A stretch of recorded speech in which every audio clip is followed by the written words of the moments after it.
Brian Tyler Cohen is someone who I've been watching and listening to for so very long. He's an uber successful podcaster here on this platform, YouTube, and across all podcast platforms. But the most exciting thing is that he's written a new book, and it's called Shameless, and it's great. It lays bare, well, Republicans' deliberate dysfunction and the battle to preserve democracy. It lays bare the way in which the Republican Party has effectively branded itself in such a way that actually goes opposite the kind of work that they do, which is to dismantle government and to essentially, well, I'll let him fill in the blanks. But what I love about this book is that it speaks in plain language, and he speaks to and about everyone you know and have seen in public life and political life. So without any further delay, Brian Tyler Cohen. Hello, sir. Mark, thank you so much for having me on. I appreciate it. The book's great. The book's great. Thank you. And one of the things you do, and you do it early on, is you don't take us on a history lesson that doesn't have contemporary reference. So you take us, we start with today, but then you quickly explain, and as I say, in a very plain language kind of way, how we got to today. So I like that we don't, it's not like listening to a history class. It's sort of like, hey, you know this today, this thing we're dealing with. Well, this actually started back here. And to just extend this question even further, and then I'll shut up and let you speak. One of the things I loved is one of the things that I occasionally mention on this show, which is, to me, patient zero on the obstructionism of the Republican Party may be Newt Gingrich. Yep. And you identify early on in the book Newt Gingrich, and then the ripple effect that the Newt Gingrich obstructionism wrought. So I think it's important to kind of lay the foundation of of what got us here, basically. And to your point, yeah, it's Newt Gingrich in terms of the acrimony in politics today. He had a whole list of words that he offered up to the Republican Party to use in reference to Democrats. And this was the end, basically, of any type of compromise, any type of working together. He even suggested that Republicans go back home to their districts over the weekend so that there was no type of camaraderie between them and their Democratic counterparts. It was just supposed to be a party predicated on obstruction and complete lack of cooperation. So that was Newt Gingrich in terms of that. I also speak about the Ailes memo, which basically became what Fox News is today. It was him laying out the foundation for what he wanted to be a right-wing messaging apparatus that would protect Republicans. Roger Ailes worked for Richard Nixon. He saw what happened when there was no messaging backup for him. And the natural conclusion of that, of course, is Fox News, which has rallied behind Donald Trump, even in the face of something that is objectively so much worse than Watergate. But the difference being that he didn't have to resign. He didn't have to step back. He didn't even lose the support of any of his party because he has that messaging apparatus, which in Fox was willing to back him to the tune of almost $1 billion. So there are a lot of these plans that were laid in place decades ago that we're seeing the results of today. The media messaging, I love that you emphasize this. It's a real centerpiece of a lot of what you've written. And I think it's all about media messaging. So the Republicans, as you've suggested, and I kind of in my circuitous, long-winded setup, I was sort of noting the Republicans messaged very effectively certain things that are actually counter those that they're actually doing. So they have leaned for so long on their historical branding. And right now we're seeing that play out because yet again, we're heading into another election cycle where Americans are being asked, well, who's better on the economy? And the gut reaction is to say, oh, the Republican Party, they're better on the economy. Who's better for families? Well, that would be the Republican Party. They're the party of family values. Who's better on national security? Who's better on the Constitution? And they get all this credit.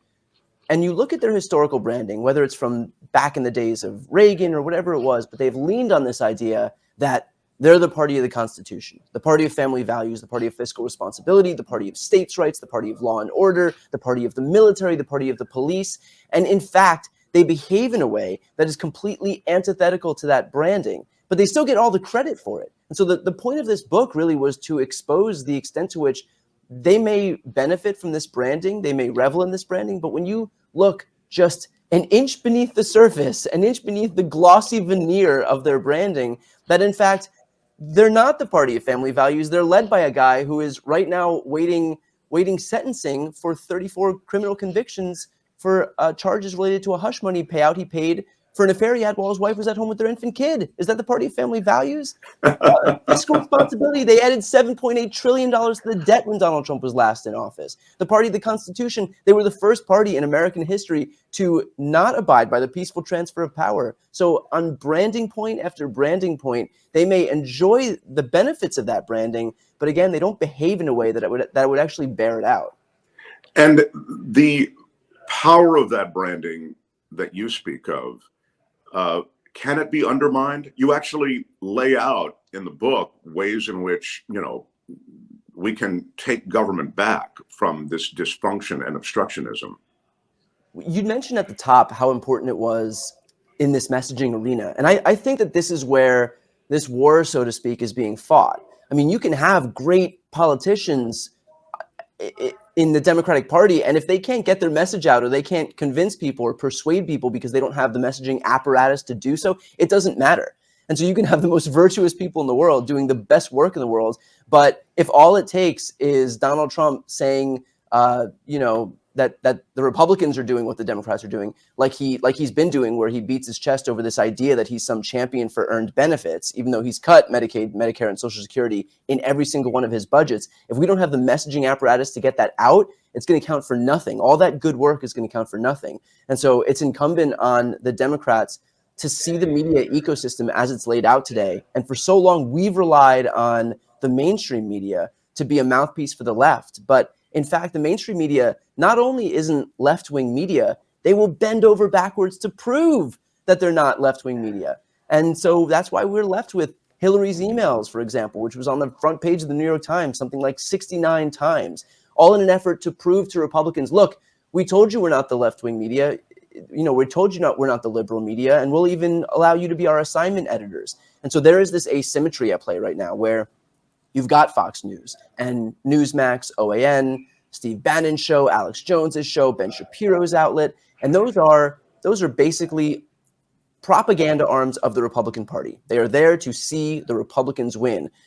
Meanwhile, the mainstream media, again, is not there to see Democrats win. They are there to try to present themselves, even to an unfair degree, as the both sides media. And so we need to rebalance the political landscape here. We need to embrace, this is my contention, is we need to embrace either independent media, progressive media, media that is there to espouse the values of progressive policy and the people who actually are working to get it passed.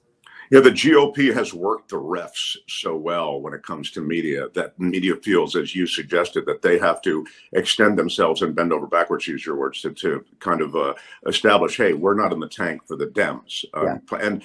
In your book, as I recall, you do something which really lays it out starkly. And I think it's the Obama, what if Obama did this?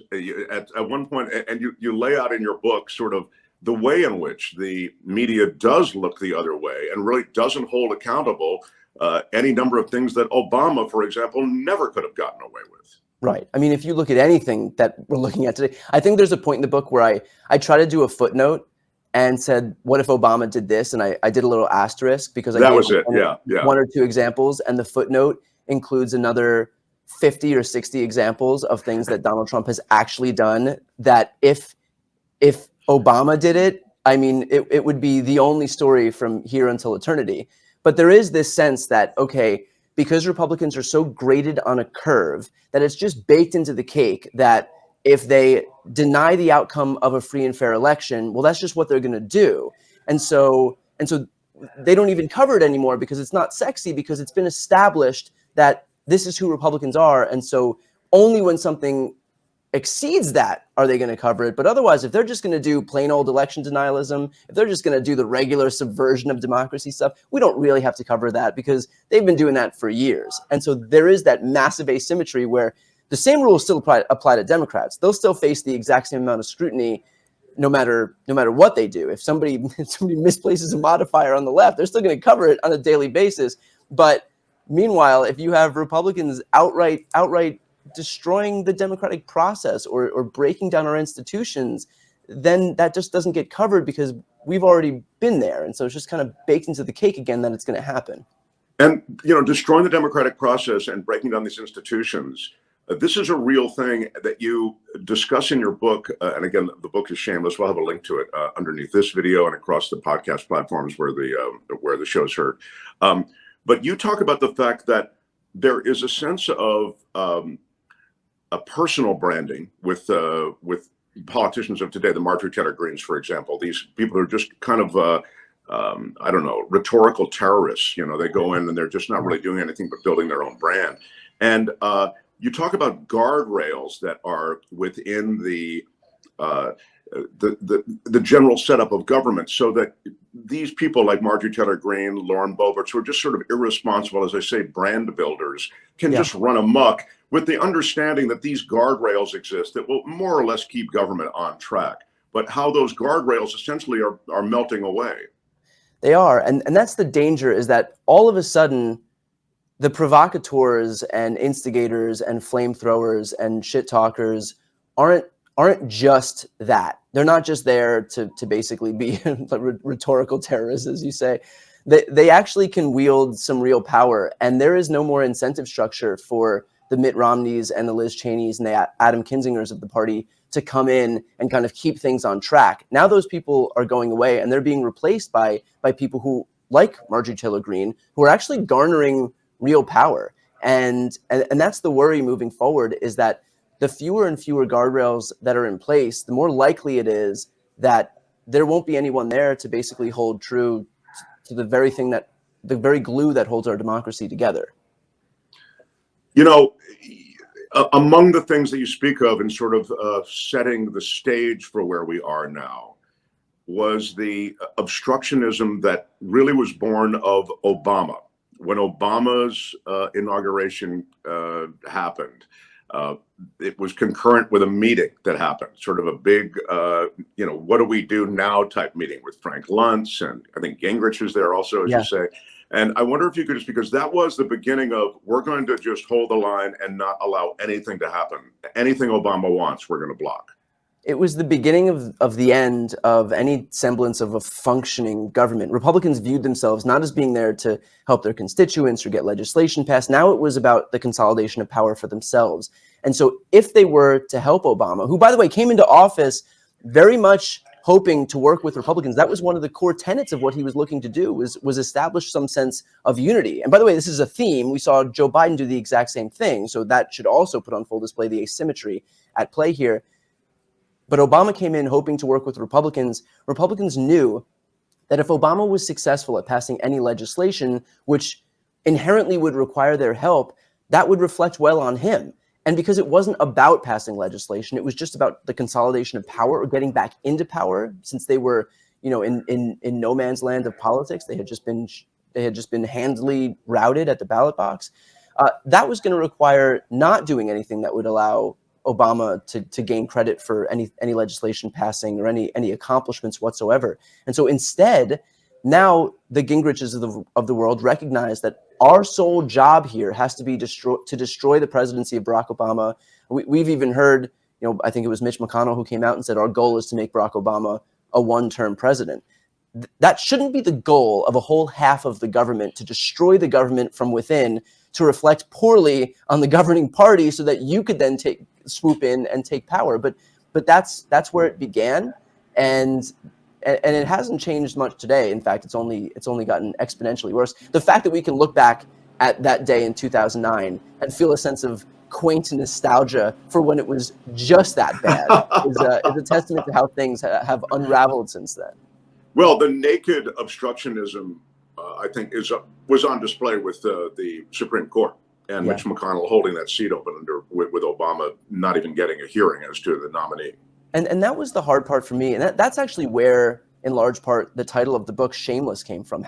And I was wondering myself, how do you even contend with a party that has no shame? I mean, like we try to call them out, for example, and hope that they'll be shamed into acting in a way that at least shows some integrity, but it really doesn't work anymore. And I think that they're beyond that. And so a large part of what I seek to do is then say, okay, instead of just trying to continue conferring onto these people some goodwill in hopes that they'll reciprocate it, and just it's basically like Lucy pulling the football away from Charlie Brown every single time. Like we just hope that like, okay, we're going to be good governing partners for you, but you got to do it back, and it never happens. And so instead of just waiting for this elusive reciprocation of goodwill, instead we just have to build up our media infrastructure, build up the foundation of democratic messaging, do what we can to get our message out, and just go right to the American people and say, look, this is not a good, the Republican Party is not there to govern with us. They're not there to be a partner in government with us.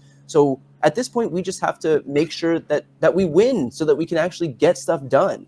And in terms of the disparity on display, because I know that Republicans' goal here is to prove that government doesn't work. And then they will use that as a way to show the American people, okay, you need to shrink government down, and we're the party that wants to shrink government down, so vote for us. And so they'll break government to point to the thing that they just broke as evidence that they should then be in power. So it's this vicious cycle. Bravo. That's so well said. Yeah. And they point to mainstream media too, didn't mean to interrupt, but it's mainstream media is against you and government's against you. You know, yeah. I think there's a lot of that right now in the culture. But the antidote to that is to look at what Democrats have actually done with their time in power.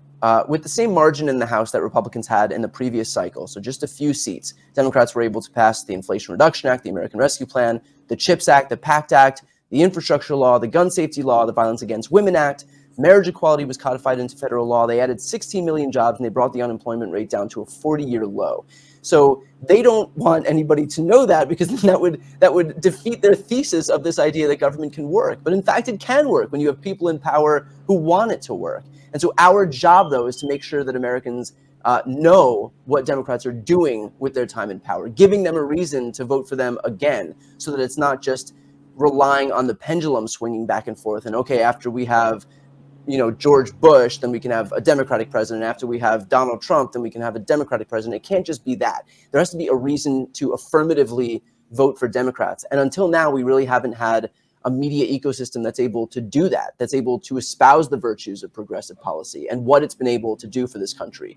It hasn't been put on full display the extent to which the last 3 Republican presidents have been worse on the economy than the subsequent Democratic presidents, that there hasn't been a single Republican administration in my lifetime that's created more jobs than a Democratic administration. There hasn't been a single Republican administration in my lifetime that's left office with a lower unemployment rate than a Democratic administration. That the last 3 Republican administrations have left office with a recession, and the last 3 Democratic presidents have cleaned up the mess that was left for them by their predecessors. So the more that we can get this messaging out, and this is not the equivalent of right-wing media because that media is steeped in lies, but the more we can get this message out in a way that's virtuous and honest and just details what's happening, I think the better off we'll be at actually keeping power and there being an incentive to do good governorship. That's just a great way. We only have another minute, and I think on that point, Biden was so accomplished, as you sort of suggested. It was a successful administration from the standpoint of governing with that very thin majority. That said, he was a limited campaigner.